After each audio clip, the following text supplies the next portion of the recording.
Baka dapat iparinig natin yung makakarating sa dapat na daknan.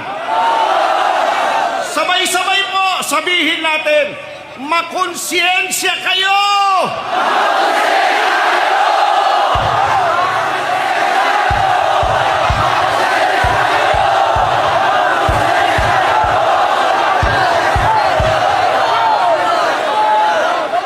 Mga kababayan, magbibigay po tayo ng halimbawa. Sa dinami-dami ng kongresista na napangalanan na di umano'y sangkot, ilan na po ang pinatawag man lang ng komisyon?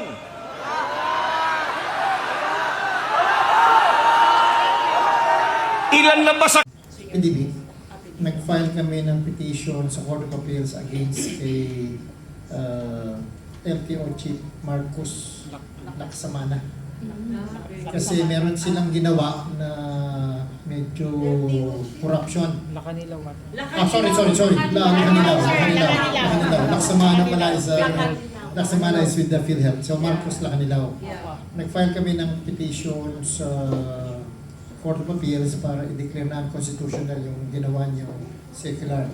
Meron siyang ginawang circular na kailangan ang motorista magbayad ng additional 60 pesos pag magpaparehistro ka. Yes po. Na walang pupuntahan.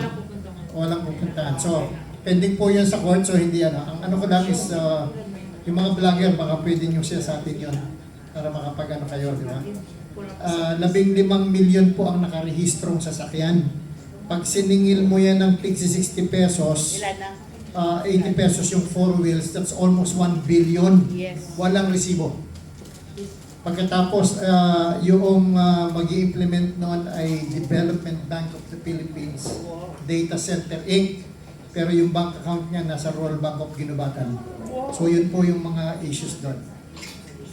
Pwede nyo pong pwede kayong magtanong sa mga LTO, sa mga nagpaparehistro, sa mga ahente ng insurance para ma-appreciate ninyo, para maipahayag natin sa taong bayan yung kalokohan na yon.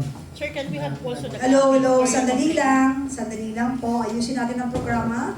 Kung ayaw niyo mo po, ako na lang po uupo. Ayusin ko po yung rostrum para po magkaroon kayo ng tamang Sorry, dumaan na ako. lugar. Kasi mamaya na natin yan ipagpatuloy kasi sila po yung tapos gagawin mo yan Kari, kasi humahaba yung oras natin ng pagpapakilala and para magkaroon na talaga ng palitan ng turo-turo. Okay? Ayan na yung microphone ninyo. Dadali na po ni Chancleer. Bagong name na. Chang. Ano lang to, better version? Yes. New edition, ma'am. New New edition. Bili na ako ng Kaya ako dito para pagka tumalo nyo. Sino bibili ako? Paano pag may nagtanong, pindutin mo na 1. Ganyan, para makapag kapag pumanin na doon, 2. Para pagka 1 to 1 pa lang.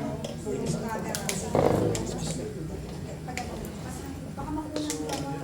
Pato nakaroon. Baka di pa nakaroon. Okay. Ano siya, UPR. Ano siya ng UPR. Pero siya yung head ng Philippines. Yan. Hindi ko Okay. Now, pasensya na kayo kasi talaga dito napaka-transparent eh. O, hindi, yan sila tatayo kasi pag ako na lang po.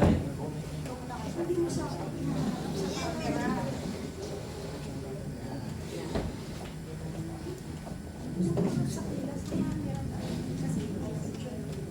Okay. Talaga naman. Thank you very much. Parang hukuman ah. Thank you.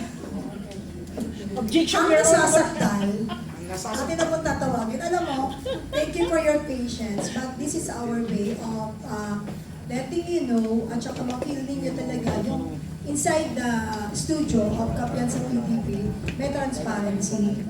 And we will give it a floor. Sino po yung mauuna? At tatakpan si Ganda, kit naman ang ayos mo ngayon. Parang si Hello PD. No? So today, Bintag. palakpakan naman natin ang ating mga vloggers. Siguro sa kanila po dapat ito ng camera instead dun sa amin. Sino maki-question? Actually, tayo pala maki-question. Ngayong araw, ano nararamdaman ninyo na kayo po igigisa tulad ng ginagawa niyo po sa amin tuwing Wednesday? Exciting! Exciting. Very good.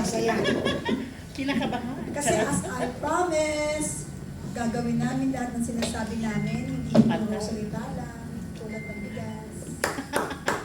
Ay, ano sinasabi ko? 20 pesos na ang kanin. Okay, me and my beautiful mouth. Okay, let's start. Kaivet? Okay, lahat po ba kayo nakatuto kahapon dun sa oral arguments ng Supreme Court? Hindi masyado. Hindi masyado. Pero may mga highlight din na. Highlight. May mga na-highlight, Yes ano? po. May nasabi noon kay Justice Leonan, isang tabi ko muna yon kasi mas magandang talakay natin. Pero something caught my attention dun sa sinabi ni sa sinabi ni Justice Kagiwa sa kanyang interpellation, no? Naibunyag kasi kahapon nung ini-interpellate niya yung representative ng DBM. Sabi niya, okay, kapag meron excess ang gobyerno nakita sa third quarter ng taon, no? Let us say ang sobra niya is 1 billion.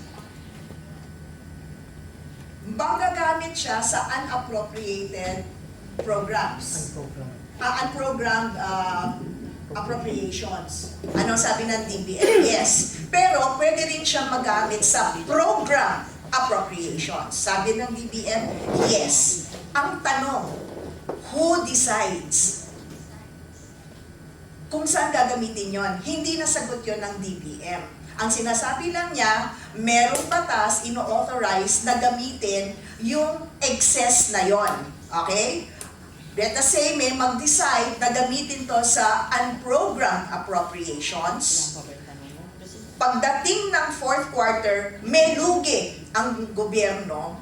Paano daw popondohan yung programa na may appropriations na? Ang sagot ng tiga-DBM ay dadaanin mo yan sa utang. Mali.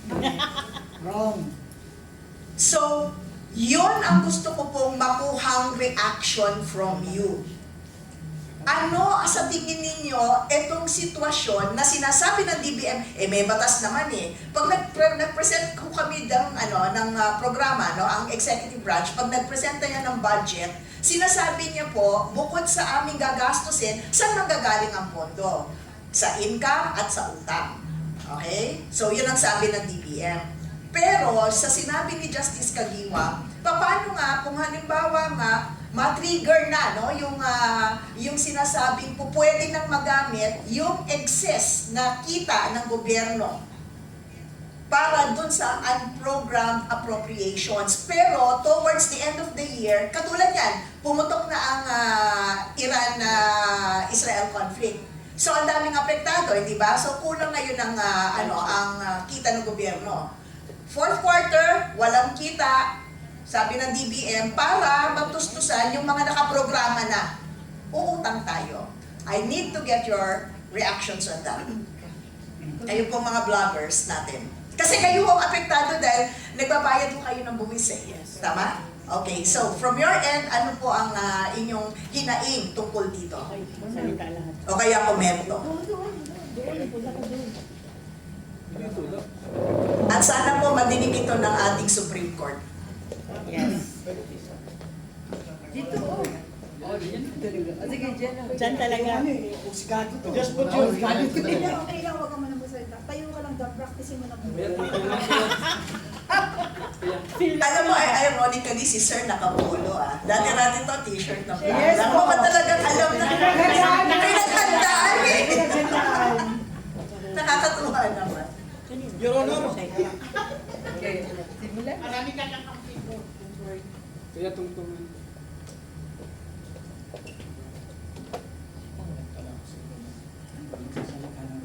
Wala pa daw internet. Kapag wala internet, kumanta ka muna. Alam niyo yung Tulagsoy? Biglang nawala ang internet niya.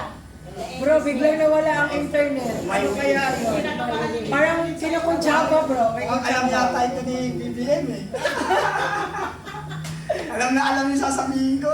Kuntsaba, Sabi niya, patayin niyo yan kasi Remember, it's your data ni bro. You can hindi naka-satellite to ma'am. Talagang nagdidetect nila tayo ha. Yes po. Detected tayo. Totoo po yun. Satellite yan eh. Detected tayo sa Intel kasi sa ISAP. Real time? Lahat ng galaw Real natin. time? Connected din kayo. Detected dyan. Inano na nila ma'am na may naka-assign po sila sa dito lalo na sa PDP po. May naka-ano na po sila. At saka yung Nika. Yung Nika. Yan nakatutok yan. Yes po ma'am. So, ano na ba? Pride pala natin, ano? Yes, Sinasabay na yan. Na may nagsubaybay sa inyo marami. Hindi kasama kayo, vlog, pati vloggers. Dagdag views. Wala tayong dapat katakutan. Lalo na ito. Basta para sa katotohanan, wala Alam mo, dapat para sa makasama. bayan. Para sa bayan. While waiting for the internet, I will share something. Sige po, ma'am. Marami pong tao Yan yung excited ang tayo. namamatay because of fear. Yes. It's always the fear that will kill us all. Yes, ma'am. Just example, kapag may tao, alam mo sabi ng tatay ko, abogado ng tatay Kinikilabutan lang ko, kay mama ko. sabi ng tatay ko, anak maniniwala ka na kahit lagyan mo ng 1,000 lock ang pinto mo, mapapasok ka. Sabi ko, paano? Bakit? I don't think so. Sabi niya, no anak. Pag pinagplanuhan ka, lahat ng bagay na imposible, Gagawin pwedeng nila. mangyari. So you need to be very careful all the time. Act like laging may CCTV. Correct. So hindi pa man kami natitiktikan, hindi pa man kami nakapwesto dito, we are prepared and ready. Naniniwala kami na poprotektahan tayo ng Diyos dahil ang ating paninindigan di naman para sa sarili. Correct. Diba? Para sa bayan. Kasi pag di natin ginawa yun, sino gagawa? Tsaka ma'am, always remember na nagbibigay sa atin ng lakas ng loob ay ang Diyos. Totoo. That is wisdom from God. Iba kasi yung academic, yung knowledge na tinatawag na by academic. Iba itong ginagawa natin, ito hindi ito knowledge. Wisdom ito. Bigay ng Diyos sa atin para magkaroon tayo ng lakas na loob to protect our country, our dying country. Amen, Yes. Father. Amen. Amen. Amen, bro. Hallelujah. For you. At saka, ako, karagdagan lang, sa punto ni vista ng batas. Always remember po yung nakasaad sa ating Civil Code of the Philippines. Ito, importante, Article 19, para hindi kayo mawala. No? Always, Article 19 ng Civil Code. Anong nakalagay? Nakalagay dito that every person in the exercise of his rights and in the performance of his duty, act with justice, give everyone his due, and observe honesty and good faith.